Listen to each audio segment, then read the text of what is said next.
रास्तार आज ब्रह्मगिर चाषी को आज हक मागुच कही रखा चाहे जी रेजिस्ट्रेशन है आपण मैंने आश्चर्य हे ब्रह्मगिरी चाषी कूल को जो मान टोकन दि जाइला से टोकन अवधि थिले कौन 50% ऊर्ध्व चाषी धार्य टोकन थिले धान दे पारे ना मानवर खाद्य खाउटी कल्याण जोगाण मंत्री ब्रह्मगिरी की आसी एवं 2-3 पैक्स बुली एवं जवाब देते ब्रह्मगिरीवासी की ब्रह्मगिरी चाषी गुण को जे समस्त टोकन अनुजाई जहाँ पंजीकरण होती सबू धान आम उठेबू किंतु दुर्भाग्यर कथा गोटे गोटे सोसाइटी रे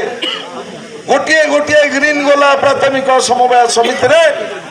अधारू अधिका चाषी से टोकन थिले पंजीकरण करते धान को सरकार क्रय कले नहीं। आपण माने देखंतु जो सरकार 1 वर्ष तले चाषी मान को जवाब देइथिले जे आमे समस्त बड़का धान क्रय करिवो चाषी समस्त बड़का धान क्रय करिवो एवं आमे बोनस दबो किंतु आज आपण माने जाई देखिबे पुरी ये गणमाध्यम अच्छा प्रशासनिक अधिकारी माने अच्छा आपण ब्रह्मगिरी जीवे पुरी सदर जीवे कणास जीवे चाषी आज कांदुची 50% ऊर्ध्व चाषी